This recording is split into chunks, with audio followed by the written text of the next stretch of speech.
Give a round of applause to Glenn Gillis from Sea Monster.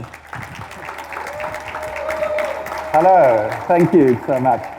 Yes, my major claim to fame is that he worked for me for a while, a long time ago, which was scary for him as it was for me. Just checking that the presentation's up. There we go. So yeah, thank you very much indeed, and what an incredible occasion. Thanks so much to my colleagues in the PAG Collective, and what an exciting announcement to be able to share with you and with the world about how Africa is going to change the face of gaming forever. I wanted to share with you a little bit of our experience around serious games. That doesn't mean they're serious. It means, as Grant said, that there's a purpose other than pure entertainment. And I'm here today representing Games for Change Africa. I'm going to tell you more about the organization. It's a very credible organization out of New York, and we're delighted to say that they've trusted us to curate the setting up of the Games for Change Africa chapter, and all of you will be invited to participate in that as well.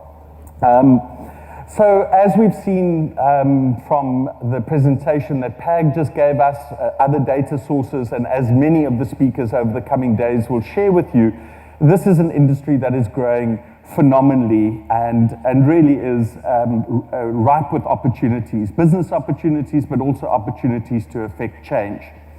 Now, there are lots of different types of games in the world, and some of you are hardcore gamers, some of you are game designers, some of you are just interested and passionate about the space. And it's a word like few others, maybe sex, that when I say it, it conjures up a very specific image in your mind. We do a lot of work with corporates, and we talk to very serious business people, and they say to us, but I don't play games, you know, and as we've seen and the data supports, this isn't about two teenagers sitting in their underpants on their mother's couch. This is about something that is relevant to absolutely everybody. Massive growth in the 45 to 55-year-old age group, massive growth in women gamers, and of course, even these people that we talk to, I see them then sitting there playing Sudoku on the side, and I'm like, you do realize, of course, that that is a game.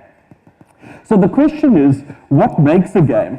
And again, please, Lars and others, forgive me for doing the 101, but for those in the audience who are looking for a handy reference of what makes a game, we always find this definition, which I think is from Jesse Schell, originally the father of serious gaming globally.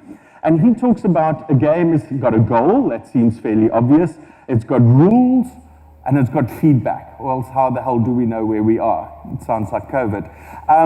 But the key thing is that it's actually voluntary. And that's a really, really powerful idea, because its opposite is called work, which is kind of why they got to pay us to do it.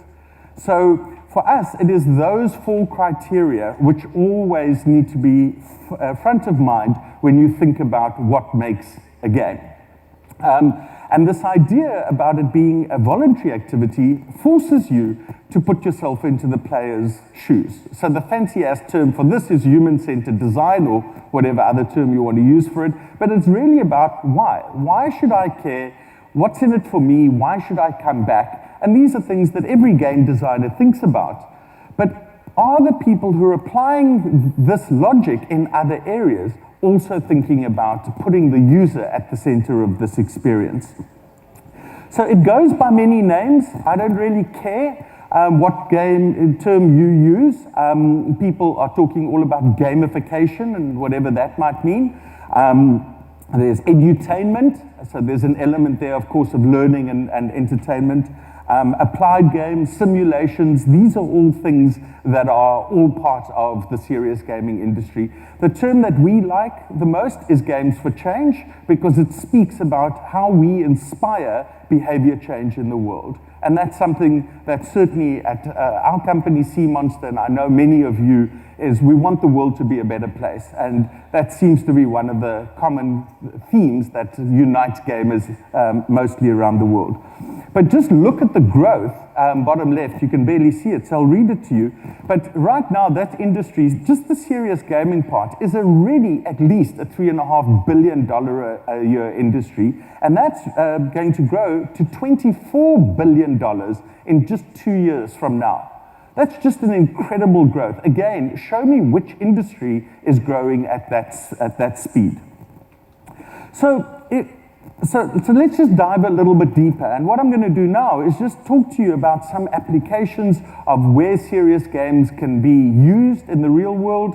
I'm going to talk a little bit about learning games, games for marketing, and games for social change. But before I do that, I just wanted to land an idea with you that, as we've just seen, all games have a goal, an explicit goal. But many games also have an implicit goal. And it really is about balancing up how obvious you are making the secondary goal that you start to cross over into the serious gaming space. So there will be lots of debate. There's a lot of academic rigor around what is a serious game and when it starts and when it ends. But in practical terms, it's very simple to think about it in that way. So if you think about Fortnite, okay, massive story, really just fun, but actually you're learning a lot of the critical skills that we need for the future, the so-called fourth industrial revolution.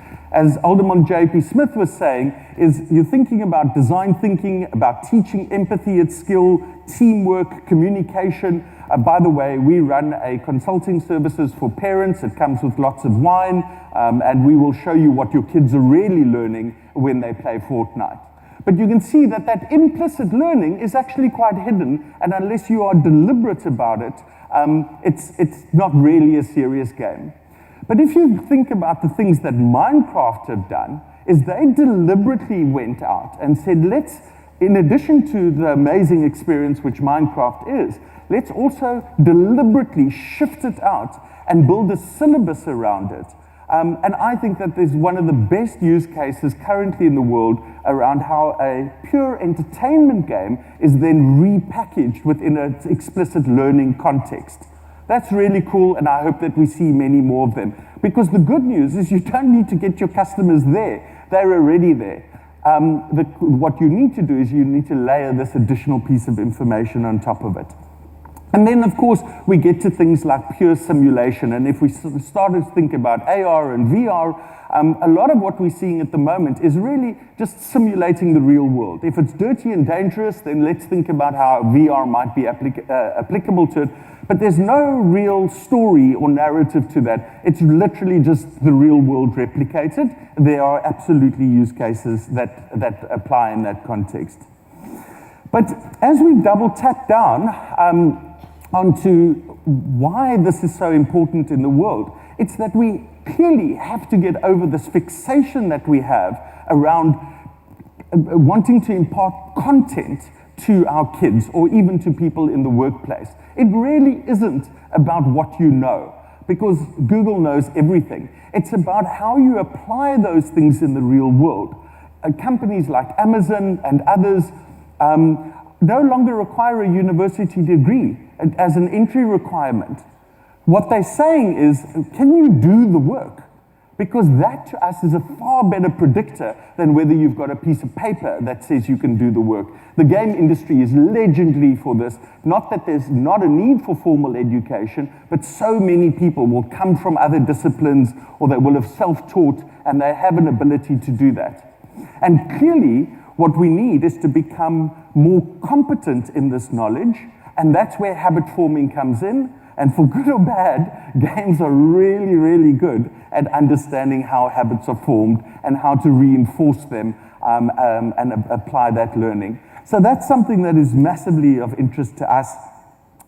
We know that they have universal appeal. They apply to literally kids, adults. You can apply them in a learning context. There really is almost no limit to a learning syllabus or piece of content that can't be enriched through a game-based experience, whether it's something super simple like a card game or something much more complicated like a massive online game.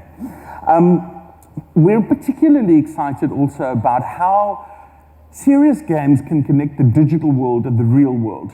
So this is where things like augmented reality are yet to even begin to influence how we think about learning. But surely contextual visual information laid over the real world is the way that we would all prefer to have, to consume the content that we need.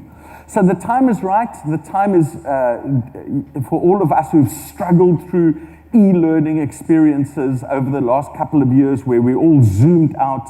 Can you imagine taking some of those really important learning opportunities and creating really powerful learning games around that? And that's at the heart of what serious games do.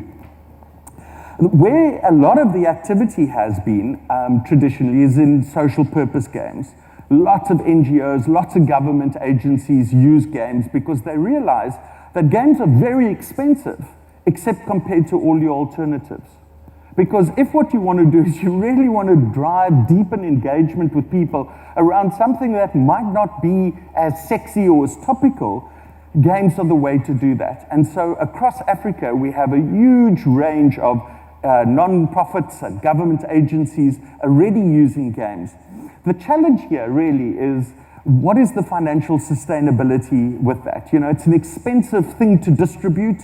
It's a noisy, competitive space. You're running with the big dogs, and so if you're trying to acquire users, it can become very, very expensive to do that. And so there are real challenges that exist, but there are also new models for distribution that are coming out, and new financial models to fund social purpose games. Because again, whether you're trying to teach STEM, skills, health, to change the world in a very real and practical way, games really are your best choice. And then, you know, we're not superstitious, so we do like to go where the money is. And where the money is with the big corporates who have massive advertising budgets. They've now realized that interrupting our entertainment through advertising is somewhat limited, and perhaps yesterday's lunch. And so they are increasingly looking at gaming across the spectrum, gaming to engage their internal staff in customer service training, teaching empathy at scale. How else were you going to do that without using a game? And again, a lot of the agencies and brands themselves realize that simply having competitions where you write your name on the back of a till slip and put that into a box at the front door, you know, again, 1993 was a great year for innovation. But how do you really scale that? How do you make that about more? Is that one funny? It's about more than luck. And any game designer knows that how we do this is a very scientific and creative process where we bring people in gradually and keep them in that flow channel by making them engage with the brand, do the work. And that's what sets up this much healthier relationship between consumers and brands. It's an area we're super excited about, and we think we're only just beginning to see the beginning of that. Everyone has got a reward scheme. Every brand that you go and shop at is giving you back a few cents in the rand. But is that really loyalty? Because loyalty is about an intrinsic motivation. And again, the game designers in the room know all about the dark art of trapping those things. Okay, so just to leave it at the point where to say there's a huge range of things that you can do when you think about applying this. Everything from gamification and playful design on the one side, all the way through to simulations, purpose-built serious games, and of course then repurposing or layering on top of entertainment games some of the important lessons that we'd all like to share with the world. So who are we? In this context, Game for Change has been around since 2004, long time to be flying the flag, but also good to know that it's not that long that we've been thinking about this in a very serious and scientific way. It's wonderful to see the academic work that forms the backbone of the work that we do. This is not about trading opinions. This is about using science and data to inform this, and Games for Change brings together our community globally. There are chapters in Latin America, in Asia Pacific, and in Europe. Of course, they cover their own territories out of New York. But hey, where's Africa in this whole equation? A situation that clearly we were not going to leave unchanged. And so we announced at Games for Change last year that we would be forming this chapter, and today is the first day of the rest of our lives. So yeah, I'd like to welcome you. Thank you. But they who have the idea must do the work, okay? So currently we're just curating it between 2 and 4 in the morning when we've got nothing else to do. But we think it's important work, and we'd love to ask you to join the cause. If serious games are of interest to you, great, just send us a mail. There's a hello@G4CAfrica.org, or come to the Sea Monster stand and we're happy to give you some information on it. We're still figuring out how we're going to organize ourselves. We certainly do not want to duplicate efforts that are already being made. So we're exploring some interesting models. So if you want to come on, join the board, please do that. We'll go through a formal process of selecting. If you just want to be kept informed, or if you think that we should be talking to somebody, then please let us know. So thank you. I hope that was a whistle-stop tour of serious games. Welcome to Cape Town. Welcome to Games for Change. And of course, welcome to Africa Games Week. Thank you very much.